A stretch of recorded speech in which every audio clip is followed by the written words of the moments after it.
Hi. Hi, guys. We are welcome to Level Up Academy. Let's go ahead and put our intro.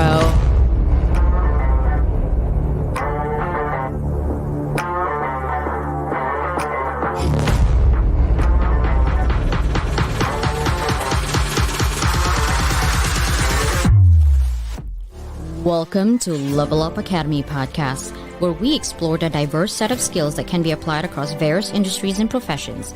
Each episode will deep dive into the world of transferable skills, discussing topics like communication, problem solving, critical thinking, and more. Join us as we speak with experts in different fields and share stories of individuals who have successfully transferred their skills from one industry to another. Whether you're a recent grad, a mid-career professional, or someone looking to make a career change, this podcast is for you. So sit back, relax, and let's discover how you can leverage your existing skills to excel in any industry. Welcome to Level Up Academy podcast. This is your host, Dr. Leland, a serial educator, an opportunities designer, and a compassionate leader. Hello. Sorry, I was dancing on my own music there for a minute. Anyhow, welcome to Level Up Podcast. I know I had it yesterday too. It's Wednesday and Thursday, guys, 9 a.m. PST.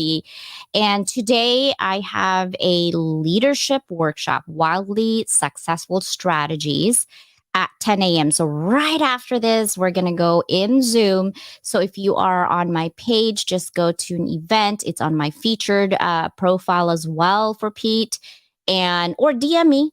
I will be happy to give you the link to register. You also get certificate for professional development if you need it for your job. It is about leadership strategies that you can actually use right after the workshop. Okay. Today, I have a special guest. I know it's been a year. I've been saying that two words, special guest, but they are. Each and every single individual on my live podcast or on my podcast period, I handpick them because I want you guys as listeners and followers to get added value conversations. Sometimes it is just all about talking about their adversity, talking about how they deal with their own adversities and how they actually got out of it, right?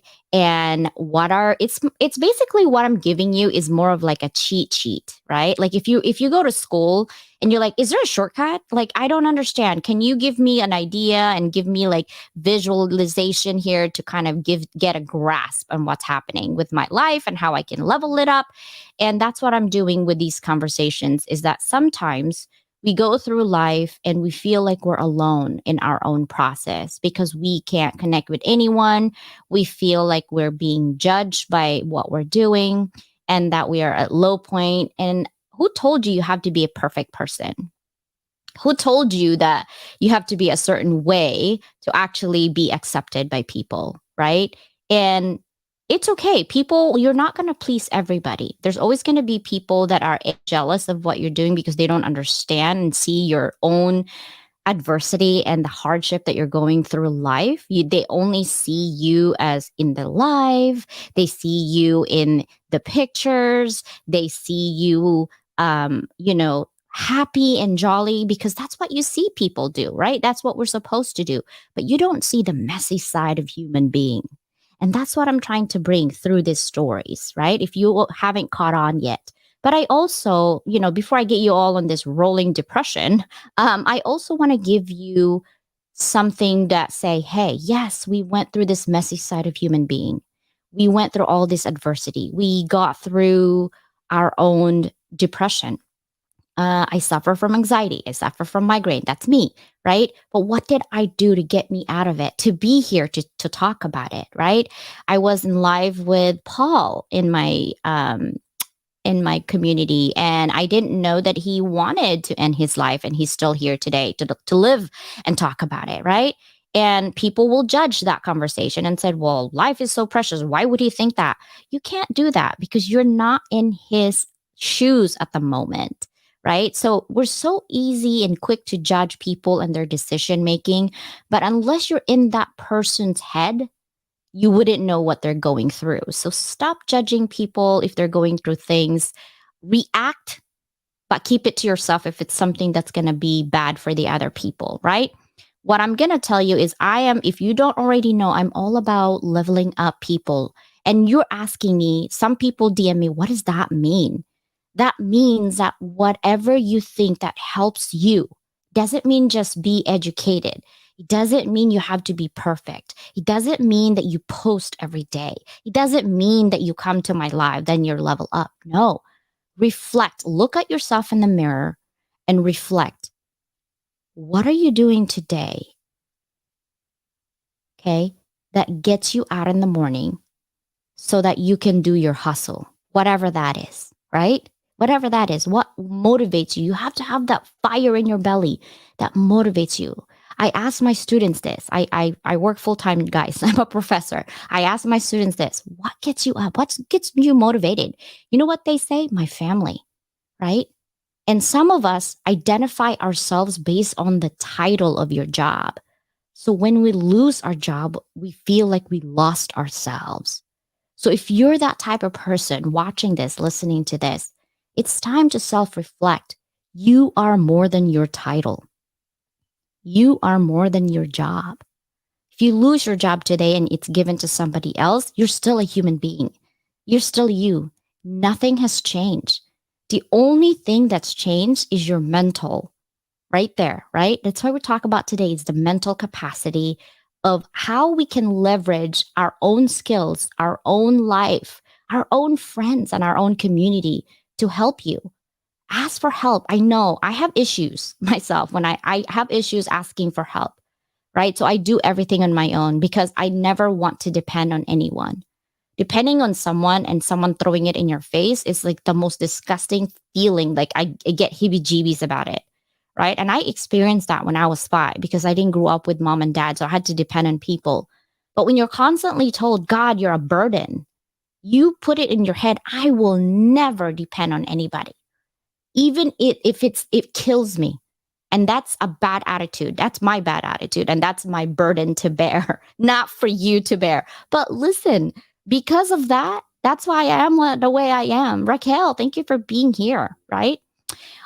So I'm going to show you something and we're going to segue and bring my guest in. But I'm going to share my screen. I'm hoping that I'm going to share my screen here and you can see it. Can you guys see it? Yes. Oops, it's too big. You can see my screen, right? So, Level Up Academy, when we do coffee chats, I don't do selling. Like I don't sell it like that, right? I love creating courses and programs based on my experiences for over a decade as a professor.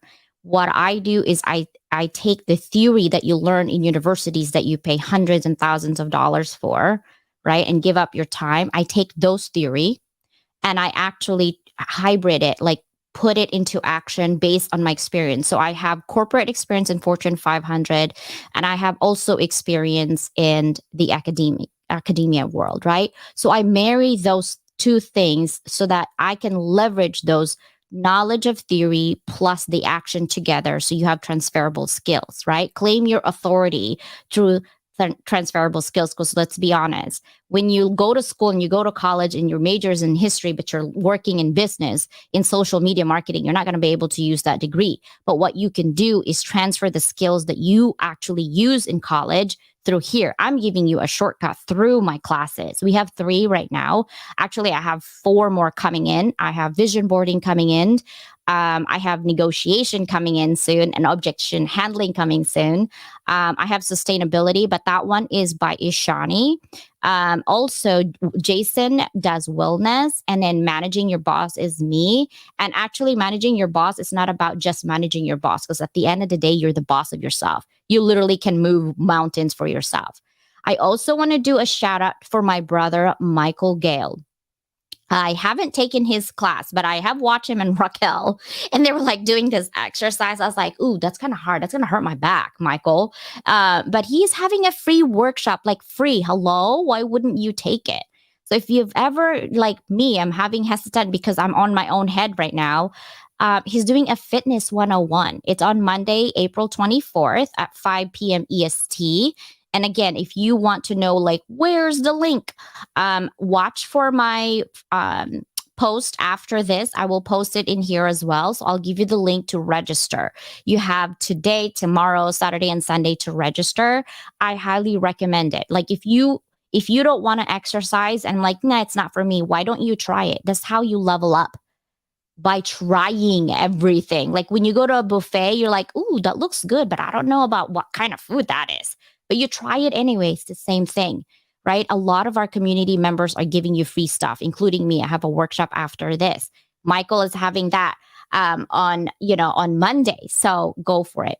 Now I want to talk about hostage negotiator, right? And basically what it does is that hostage negotiators' success rates is at 94%. And you're probably saying, and I ask this all the time with my students, do you know what the hostage rate? The average rate that I get given with my students is like 60%, 50%, 40%. Those are average.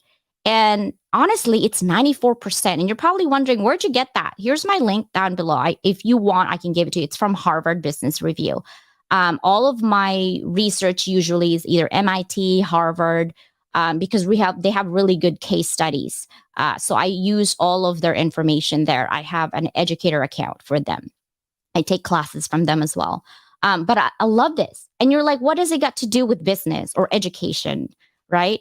It has to do with everything, because the tools that they use are two. Hostage negotiator saves lives, guys. And it's very pressure. Like literally you have lives in your hands. And the only two tools that they use are words and knowledge. Words and knowledge. That's it. Right? The knowledge of this person and the key words that they're saying makes a big difference also with the people that they don't even know in negotiating, right? Here's the thing. The former police psychologist and hostage negotiator, George Kohlreiser, basically said that the key to negotiation is success is to build relationship by creating an emotional connection, right? So if you feel that someone is interested in you, you will be much more willing to connect and bond. And that's how negotiation works. You're literally doing that every day on LinkedIn, by the way, if you didn't know, right? Connecting with people, liking, commenting, but also having those coffee chats, really personalize and customize your relationship. Another thing is book from Stalling for Time, My Life as an FBI Hostage Negotiator from Random House in 2010. The three core principles that you and I can adapt are three things. Build trust through active listening and rapport building. The goal is to gain influence, right? Integrate cooperative and competitive strategies. How do you do that? Demonstrate your goodwill and resolve through your actions, guys, right? Your actions and your words needs to align. If you say you're leveling up and you're selling $10,000 courses, how is anybody can level up with that? They can't. My courses are literally varying, but the most expensive one you'll see there is $500, because that is the course. It's just the time that the people, the effort that they're putting in, right? The third one is use deadlines. Take a break when it's necessary, but it's time to cool down. Take a break in your life if you need to, right? So those are the things that I wanted to share today. And I want to actually bring in my guest. Are you guys ready? Are you guys ready? Maybe, maybe. Are you ready? Let me see. My guest, I think, is ready. Hello, drum roll. How about this? Yay. Hello, Lisa. Hi, how are you, CJ? Good. Welcome. So tell me about yourself. Who is Lisa Ford? Okay, who am I? So let's see. I started as an educator. I was an English teacher a long time ago, and then I kind of moved into being a school counselor. Then I moved from being a school counselor to director of student services. Then I moved from director of student services after seeing so many changes in mental health to becoming a mental health therapist, which is what I currently am. I'm a mental health therapist, but I've also started a business. So I'm a budding entrepreneur. Hello, Raquel. In the sense that I created a business called Cause and Effect Trauma Healing and Recovery, because I see so many people who are struggling with undiagnosed learning disabilities, and undiagnosed mental health disorders at an early age, and it's impacting their futures and their adulthoods and their chances for prosperity. Wow. So take me back 20 years of your life, like a timeline, and Okay. like go on a travel whirlwind in 5 minutes. How would you reflect on your 20 years and how you got here today? So I was raised by two parents, and one of which was a mentally ill individual.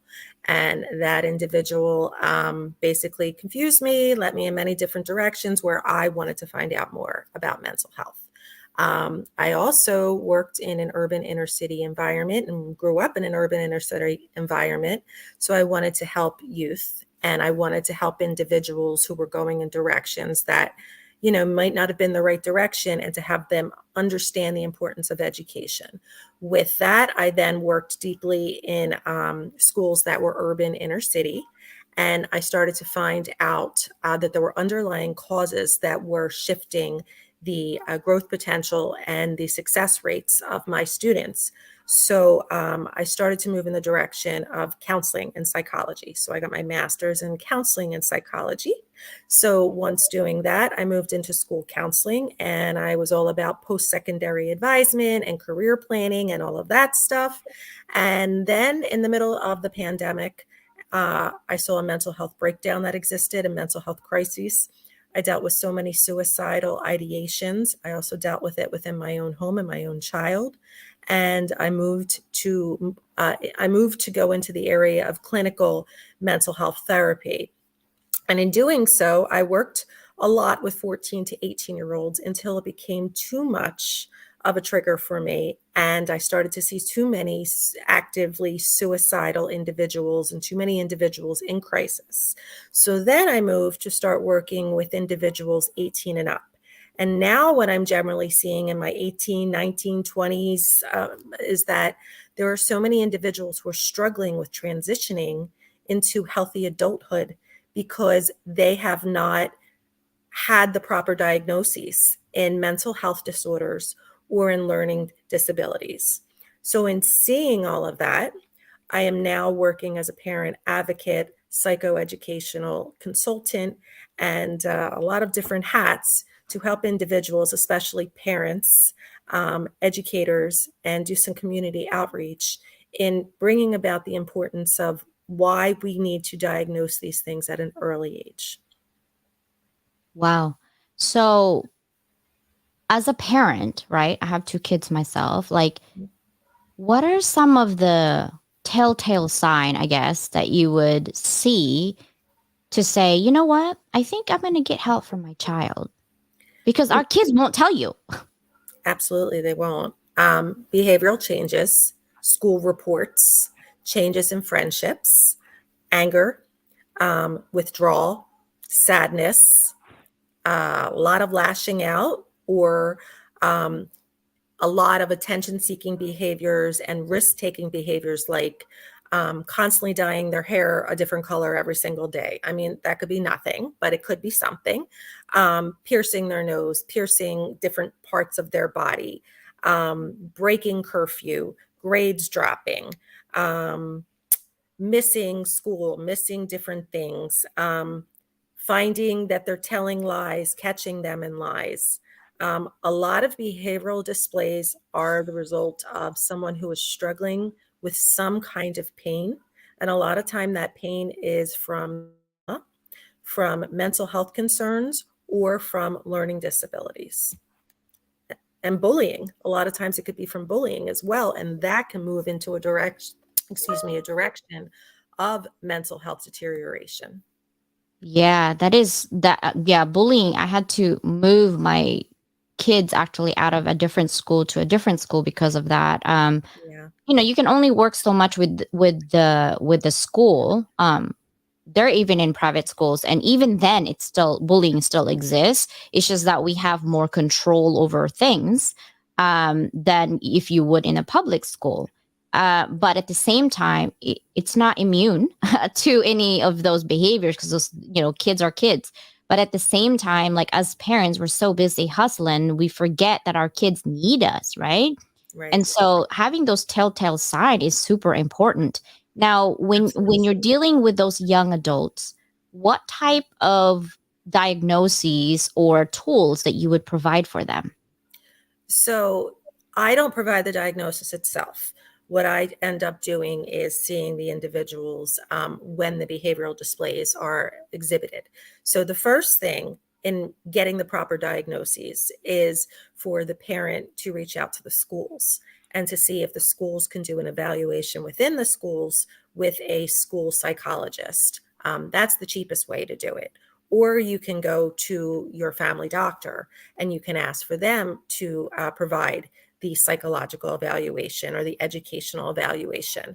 And then the diagnosis comes. And once the diagnosis comes, once the diagnosis is there, I mean, I say diagnoses because it could be more than one. Yeah. Um, Once you get that diagnosis, then you can plan for what do I do? How do I then implement the things that I need to? And one of the biggest things you want to do is go into the school and work with the school, with the child study team in creating the right accommodations and modifications, in getting an IEP or a 504 plan.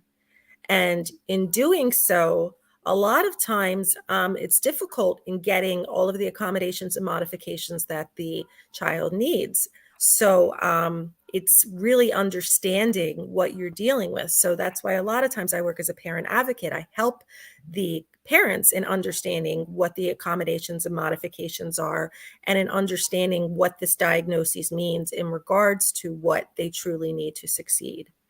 Also, it's providing other resources such as therapy, because therapists are the ones who work through the emotional angle of it and seeing why this unraveling of behavior is existing and what in turn can be done with that behavior to shift it in a different direction. I'm glad you said that. I'm the type of person that I hate. I've done medication for such a long time. I had suffered from pain because I have scoliosis. I suffer from migraines. I broke tailbones. I have done all those crazy things. When I was younger, I used to bungee jump and jump in airplanes, and I was that type of person. And then I married someone who is actually afraid of heights. So it's like it's the opposite of us. So it's like, oh Yeah, my god, you're crazy. But he can race, like his car he could race, and I'm like, no, I don't do the ground racing thing. Like I that's can funny. jump off a plane. And it's so amazing, like how that actually works in our household with the dynamic, because one of our child is the same as the dad and one of the child's the same as me. Yeah, So I was like, you're just like your mom, and they're like, you're just like your dad, all that conversation, which is kind of wonderful. But the genetic pool, like I can see that. Now I'm the type of person that hates medication, and I know some people do that, right? And that's why I'm super interested on the cognitive behavior therapy. Can you talk to me a little bit about that in your experience of how would a parent, as an advocate for the parents, how would you coach per se or mentor the parents and said, hey, maybe you should do this? Because sometimes even if the child is going to therapy, I've seen one of my kids' friends, they're going to therapy, but the trigger is the parent. Like, how do you mentor a parent to say, yes, your child is actually getting help, but because of the environment at home, you're the trigger? Like, you can't point fingers. How do you do that? How do you coach a parent? pretty difficult. Firstly, let me go back to the medication if I could. Yeah. I do want to say that as a therapist, one of the first things I do is in dealing with a client to see if medication is a necessary piece of it. Because what happens with trauma is it sort of creates this disconnect in our brains. And therapy helps to balance it out. But if we don't have the proper medication, then sometimes that disconnect is all over, where balancing it out with therapy is not fully there. So there are times that psychotropic medication is a necessary thing. And I do understand that can be overprescribed, but I do want to say that there is definitely value that exists in this medication. So with that said, one of the first things I do with parents is that I request they get their own therapy, because Therapy is processing emotions. Therapy is repositioning things. So CBT is cognitive behavioral therapy. So if we work with the client to change the way the client thinks, and then we can change the behavior. We work in the client and we look at the emotions that are coming out, and then we can change the behavior. A lot of times that behavioral display and the way of thinking comes from the parent, as you stated, comes from conditioning in which the parent reacts a certain way. So then the child picks up on that, comes from whatever patterns of behavior that have existed. And a lot of times it is often a generational pattern. So it's going back in time to look at all of the stitches that have been existing in the families for all of that time. So when we go back in time and we look at the behavioral patterns, a lot of times the parents need to get their own therapy to understand what they in turn have implanted in their own minds and then are doing within their own child's minds, and looking at that continual generational pattern of trauma. So that's one of the first things I do, is ask the parent to get their own therapy. In doing so, then we can work in kind of looking at, okay, this is what your child is saying, this is what your child is feeling. And then let's look at what you are going through and what you're dealing with. How is that impacting your child? And it's a hard thing to do. It is, because I think as a parent, we are aware that we're going to be messing up our children. I know. Mm-hmm. But and also because of that generational like trauma, I see Yeah. my generational trauma, right? Like I didn't grow up with parents, so I want to make sure that my kids grew up with parents, right? And at the same time, I was abandoned as a child, so I'm trying to process that for a long time. I'm still processing, by the way, and and anger, and I have a lot of anger and resentment and abandonment, like all the bad adjectives you can think of, just pour it Right. on CJ. That's what I have, right?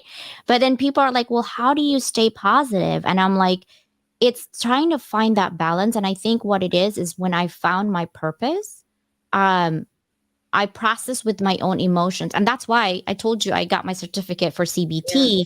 Yeah. It's because it's not just for people that I want to help, it's for me. I want to help myself and processing and deciphering, is this what I'm feeling a thought or is this an emotion, right? Right. Because if you're logical person, which I consider myself a logical person, but I feel like I'm more emotional than logical, especially when it comes to kids and conversation. I I understand. literally, my emotion takes over my logic, and then I make bad decisions, and it goes like this, and it just keeps going and rolling, and I can see myself just going on a deep dive right there, but I Mm-hmm. can't stop myself. And I'm like, I need something. And I didn't know for some reason before. I thought, oh, just get a coping mechanism. What's your coping mechanism? And when I learned CBT, it's not about even coping. Actually, that's bad to have a coping mechanism. I was like, what? What do you mean? I've always been told That's, you yeah, coping. that's a catch-22, because what happens is that we have coping mechanisms and they become maladaptive. So we can create maladaptive coping skills, but what we do in therapy is we actually look to replace those maladaptive coping skills with positive ones, with ones that are more productive.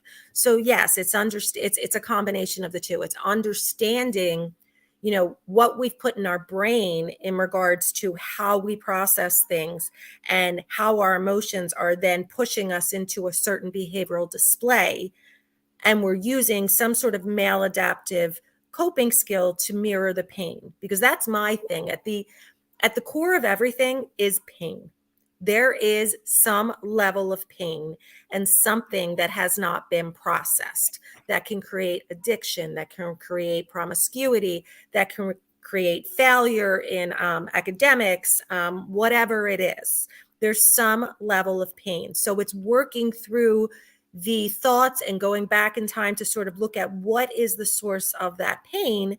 And when we had that source of the pain, why did it lead us to that coping skill? And is this coping skill good for us, or is it not good for us? And if it's not good for us, how do we change the pattern to then find one that is good for us? So let me ask you this as an example. Like we're having a one-on-one live therapy here. There you go. Right? Let's say that, for example, you feel rejected, Mhm. right? That's your emotions right there, right? And That's then your learned different thoughts goes, I'm issues. not good enough, right? Goes into like, I'm not good enough of a friend, or Mhm. I'm not good enough of an employee because I got Right, rejected. How right. would you coach someone on that behavior and start therapy with that conversation?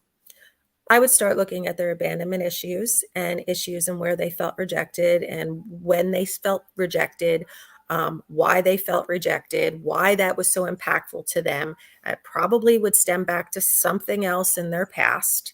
Then we would start looking at how that rejection sort of shaped the way they view themselves and what we can do to sort of uncondition that shaping, what we can do to sort of build the self esteem. I would probably bring out some DBT workbooks and some CBT, trainings and activities. I would definitely work through it in the sense I'm very big on bibliotherapy. I'm a former English teacher, so I often prescribe books.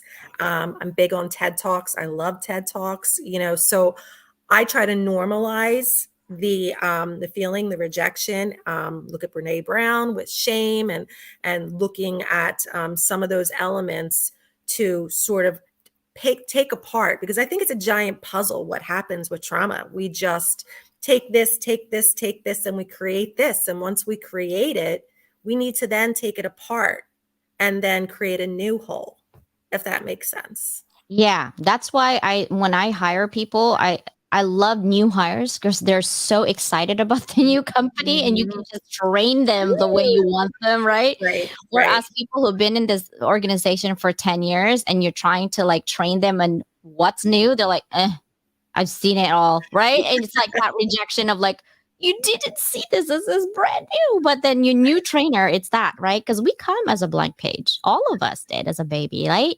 And it's Yes. our environment that kind of creates that. But we have to be responsible and take accountability for our own self rather than feel like I'm a victim of this, Right. because I think when we have that victim mentality, and we all have that, I've been there, like, oh my God, somebody did this to me, and da da da. And I'm like sitting down, I'm like, CJ.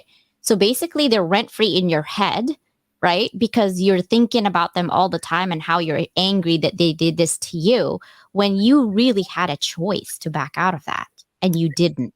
And that's called reframing and restructuring. So I prefer to use the word survivor rather than the word victim because victim is bringing about a sense of helplessness. It's taking away a person's power, it's taking away a person's empowerment. I think when we say survivor, we can then see ourselves as like the hero or the heroine in our own story and understand our strengths and be proud of the fact that, okay, we had these situations, we had these stories, we had these failures, but we're still standing. And then use that in turn to build our self image and our self esteem. Yeah, but I feel like some people are on that victim role. I'm still going to stick with that word because I've seen people that are in their 70s that are still in that role. Like, I couldn't get this job 10 years ago, because of this. And I just have posted one of my um, really good friend, Mary Kit, was posting something about, having those boundaries, right? And it took me a long time to actually not be a people pleaser. um, that's my problem. I have a problem with that. So I went to 50%, and I literally will tell you, I calculated quantitatively how many times I've become a people pleaser, and boom, I need that boundary. And I still, even till today, I still feel bad when I show boundaries. But it's for my own sake, I'm right? sorry. Yeah, what I'm hearing is that you have some level of trauma that you have learned to process in yourself. Because when we have trauma, we process it through fight, flight, freeze, or fawn.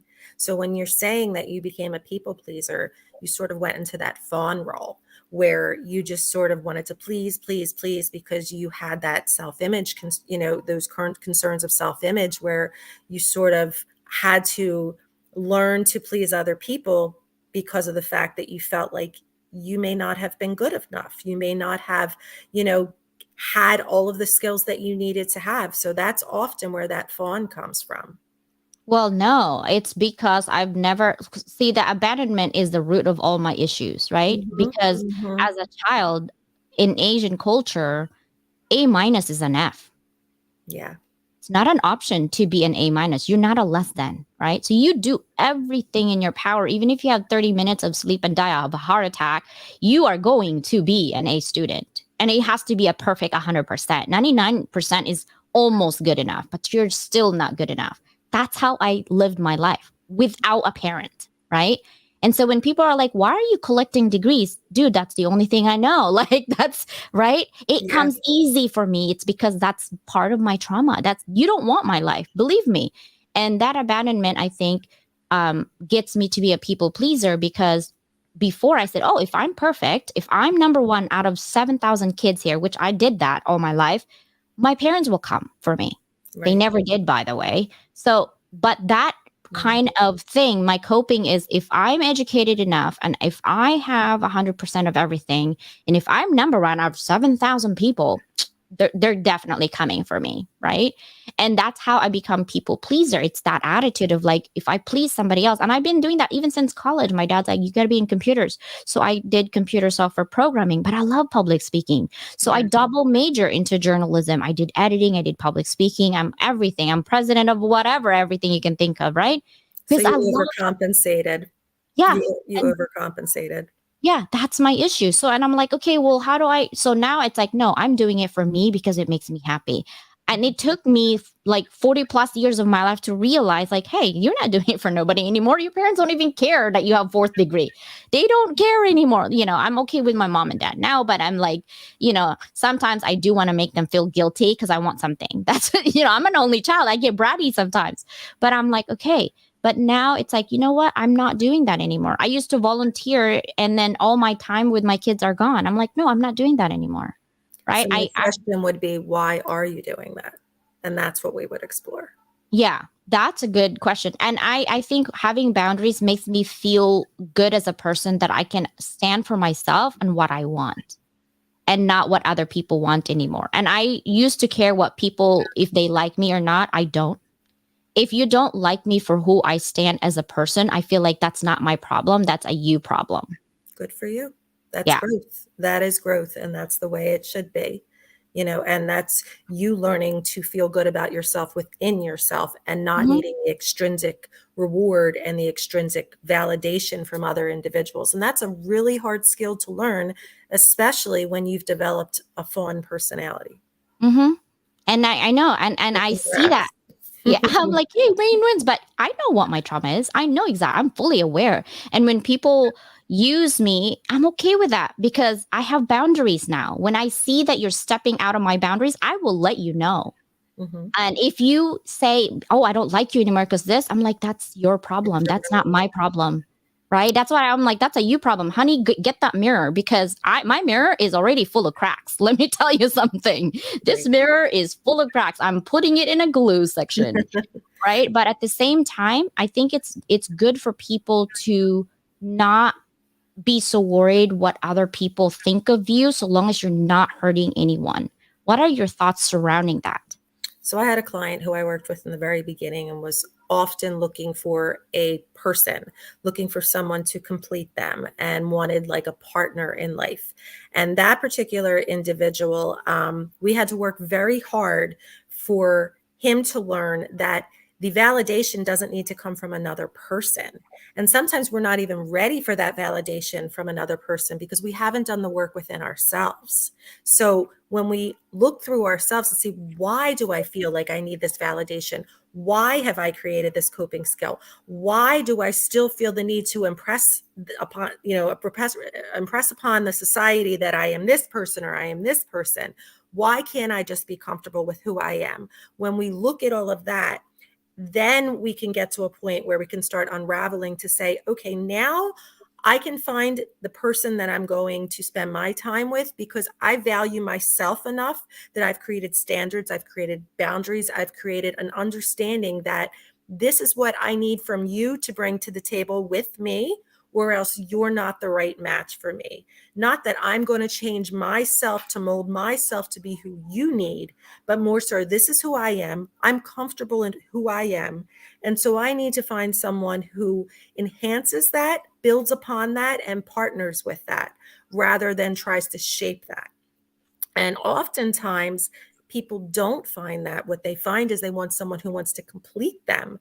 And so they find someone who's controlling, someone who's overbearing, someone who gaslights, someone who takes them down, someone who pulls them in a direction where they take over the person and they feel very small and unseen and unheard. Yeah. And that's another trauma. Just trauma Yes. after trauma, Yes. like Yes. my grandma on my mom's side married 5 times. My mom the same, married 5 times. And then my daughter turns 18. That's when my mom had me, when she was 18 or 17, even younger. And she's like, celebration. And I was like, why, mom? She's like, she has no boyfriend and she has no child, like we celebrate those mini wins. And Right. I laughed Right. at her because I got married at like 25 and I had my kid at 26. She's like, honey, do we need to match you with someone? Like, Right. you're kind of getting older. I'm like, mom, this is a new dawn. Like, we don't need to be married at 18. But I think that type of comment even makes you think of yourself less than, right? And they don't mean to be. The intentions was actually somewhat funny, but real. But at the same time, you question, like, I analyze things. I have analysis by paralysis issues sometimes. I analyze. Analysis by paralysis. I like that. Yeah. And I just like, I can't think anymore. I can't think anymore because I'm analyzing too much. I was like, CJ, just walk away. And that's why I have my dogs. Because And that's when self-care is necessary. And that's when decompressing is necessary, especially those of us who have like depression and anxiety, because what often happens is the anxiety is there and the brain is just taking in and taking in. And we have like this container brain, and we get to the point that that container gets so full and you're worrying to the point that it just like it pops or it overflows. And then boom, you drop into that depression again. So a lot of times when you feel yourself building up to that area, the depression, anxiety, where it's getting to that point of depression, it's okay. I need to regroup. I need to walk away. I need to process. I need to do some self-care. Get your nails done, get your toes done, get your roots done, I need my roots done. Get whatever you need I'm to getting get gray done. hair here, Lisa. What is happening? Or, go work out, do whatever you need to do, because that is what we need to sort of get through it all. I'm ADHD. I have my major depressive. I have all this and that. I know when I'm hitting that point where my brain is just on overload, okay, need to take a step back, need to go do something else, need to find myself. And that is what healthy coping skills are. Not when we're saying, okay, I'm feeling this overload. I want to numb the pain. So then I'm going to start drinking to the point that, I'm in oblivion. I'm going to start finding drugs. I'm going to start finding a toxic person that's matching my toxicity and trauma bonding. So it's understanding the difference between toxic healing and toxic decompressing versus, positive and constructive decompressing. And that's a big part of what therapy does. Yeah. And I think that's why it's good. I mean, even the therapist have their own therapist, right? I wanted to highlight here, Stephen. So true. Less than perfect is not acceptable in our culture. It is. Asian cultures are so controlling. It's not even funny. We have rules after rules after rules. And my standards used to be when I was dating is the man has to be 5 years older, because at least they're a little bit mature. I find that men in my age are not there, especially in my 20s. I'm like, no. And they have to be able to carry a conversation other than themselves. They can have politics conversation, religion, those taboo conversation, but not get heated. Like that was my standards. Nice. They have to have a job at that time, and they are family oriented. Like they want to have kids. Like those are my standards. And also, I was like really old school. Like I wouldn't kiss you. I wouldn't hold your hand until about 6 months in. When we're dating, like I'm that type of chick. Like I'm really like, because I came from a trauma where I was left alone. Like I don't want to leave my kids alone. Hello, you know what I mean? And so I had those standards, and I am trying to impart some of those standards from my kids, but I find that the resistance is not even the Star Wars resistance, guys. The resistance, real resistance for my kids is kind of difficult. So I have to have that conversation like, hey, I understand mom is overbearing when it comes to that. I am a helicopter mom. I'm trying to like stay away. But at the same, because they're she's going to be 19, like literally, I think she's Mhm. 5. But Mhm. anyhow, I can't prescribe those same trauma or the same thinking and the same standards for my kids because I'm actually impeding on their happiness. And I'm also not only that, but I'm also creating more trauma than what they're already going through, even through the pandemic, right? So, as a Yeah. parent, before we end the conversation, as a parent, what would your advice be for your kids today if you see that they're kind of struggling a little bit and we just don't know what they're struggling, right? Like even adults, they're struggling. What would be your number like top 3 advice for them to do? Pay attention, find the resources, and deal with the problem. So, paying attention is don't just ignore it. It's not just going to go away. You see it, you have to do something. You have to report it either to a school counselor, a school social worker, a therapist, a psychiatrist, family doctor. So, you need to pay attention and report it to someone. Okay, find the resources in the sense that you need to then go to your insurance company and see if you can find the right psychiatrist, therapist, so and so. If it's a learning disability situation, get the child tested, talk to the teachers, see if they see any changes. Pay attention to like the behaviors that you see within your own home. So that's finding the resources and then dealing with it. Once you find those resources, then use those resources. Create that therapy appointment. I don't care if all of a sudden, oh, he's doing better today. I'm not seeing unraveling today, but I did last week. You saw it last week. There was a reason why it existed. Just double check it off. If everything's cool, you don't have to worry about it. But one of the biggest problems that we have as human beings is we don't communicate. Communicate about it. Just say, hey, what's going on? Is there something going on? Now, if it's internalized and the communication's not coming out and you just see it, that nonverbal communication is still communication. And you still want to address that. But one of the biggest things we can do as parents is hug our children and just say, what's going on? What can I do? What do you need? And pay attention to it.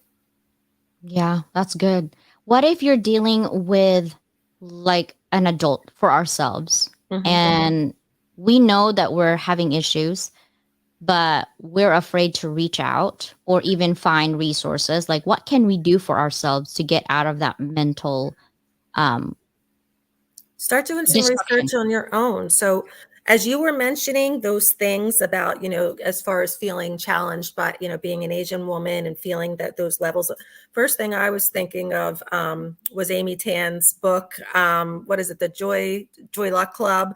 Thinking I of have that. Tiger Lily, thinking of some of those individuals. I am a bibliotherapy person, so I would start saying reading. Find some people who are normalizing what you're feeling. Go onto TED Talks and just Google, Asian culture expectations, looking at that stuff to see that this is not just in my head. Let's normalize this as though this is not just my problem. This is a problem that exists, you know. And then I think with doing that and normalizing it, you can then start shifting the way you're looking at it. And you can get workbooks. Workbooks are awesome too, because then you can physically jot things down. So that would be my first thing to do. And then talk to someone. If you're not going to talk to a therapist, talk to a clergy member, talk to a friend, talk to someone, because we all need someone. I'm glad. I'm actually putting Lisa here. If you guys are not connected with Lisa on LinkedIn, please do. That is her LinkedIn. Take a picture of it. She's also tagged on my event, so you can just connect with Lisa. Thank This you. is her website, right? Is It's this a your work in website? progress. We're getting this thing redone, but you can still see what I do. Yeah. And then, of course, her email. This is her email if you need to contact her directly to just have a conversation, right? Even if sometimes it's easy to have a conversation with a stranger than a friend because then you don't feel the judgment. They're like blank page. They don't know exactly what's happening, right? Until they get to know you. And that's why the therapist I think is helpful. Mhm. I've tried psychiatry, I've tried psychologists, I've tried pretty much everything. I've done healing, and I think definitely an amalgamation of all of the things that I tried. I'm not afraid to try. Um, is helping me become who I want to be Good for you. when I And grow one up. of the key things about it is finding the right match. So if you Mhm. find a therapist, you find a psychiatrist, or you find whoever it is, and they don't seem to connect with you, well then still look for someone, because if you're not matched with the right person, you're not going to have the right connection, and it's not going to help you to do the work. Yeah, and I think a lot of people, when they have someone that's not the right match, then they They give up. generalize, right? They're They like, give up. "Oh my god," because I did that for 10 years. I Mhm. was like, "I'm not going to psychiatrists. They're Mhm. crazier than I am. They don't even understand what I'm trying to say," right? Yeah. And then my uncle is actually doing a psychotherapy, and he's a psychotherapist for a long time, and he's deal with so much trauma, Mhm. especially lately, and he's in San Francisco. So, he's trying to move out of there right now for sure. And so I kind of talked to him about it. And then, I'm on this journey now of CBT, and I've done the workbook, and I understand myself better. It does work. I can recognize my thoughts and emotions when I'm angry. My Good for ears you. really get red. And then my body, and I'm like, I'm gonna murder someone, like I'm gonna go see my dog now. Like that's my emotional dog. So when I teach a class and they hear snoring, I just tell my students, I'm like, I'm sorry guys, I need her right now. So we're good. Like we can do accounting at 8 o'clock at night right now. Let's do debits and credits, like, Good and for they're you probably on thinking that. of me like crazy. I'm like, no, we can do this. I can totally, and I love that I switch myself to that level because I can feel when I'm whatever, feeling sad, anger, or whatever, right? Mhm. So Mhm. I really appreciated this conversation today. I hope that I people did as well. Thank you. yeah, it's more like a therapy but live. HR at Yeah, she's asking me to contact human resources. I don't know. Lisa Ford. I Oh, don't C know is what probably that trying is. to wait, that scroll is too fast. Write those Oh, numbers oh, down. okay. Okay, So I you're won't put finding it the on a wrong Lisa scroll. Ford. You're finding the wrong Lisa Ford. Yeah. Hold on. She's like, "What is happening? This is too." Okay, I It's won't put it as really a bad, I think. scroll. Okay, there. Now it's not a scroll anymore. There See? you go. Oh, I'm see, you have sorry, a my emotional tattoo. support animal is looking for their emotional support adult right now. As you may see, my dog I jumping know. up there. Mine too. Well, thank you so much for your time today. Thank you I for really having me. I appreciate appreciate you, appreciate your time. This is not the first and the last. We'll definitely keep connecting. We it. need Absolutely. this. We need this community to level up, but also to help each other out because right now, more than ever, we need each other, right? We Absolutely. really do. I So, Sia, when are you not learning? Never. He's Did you giving you know? some advice there. Love that Right? picture, Sia, with the thumbs up. Right? I mean, literally, I'm always learning. Seriously. And my daughter even said, Mom, after psychology, let's just say that you get in and they're crazy enough to take you in for psychology and you graduate. What's next? I was like, I don't know, whatever I'm going through that time. I'm going through whatever. I've done cybersecurity and counterterrorism. I've done MBA organizational leadership. I've done international business now. I'm gonna do psychology. I don't know what's next. I'm doing the same thing. I mean, learning when we're not learning, what are we doing? You We're know? dead. We're dead. If you're not learning, you're dead. It's like fish in Right, the ocean, right? right, right. We Yeah. could learn in all different ways. So if we're not learning, what are we doing? I'd love to connect too, Stephen. Yeah. Thank you so much today. And thank you everyone for tuning in. I will see you hopefully in the workshop with Pete in Zoom. Bye, guys. Bye. Thank you. Bye.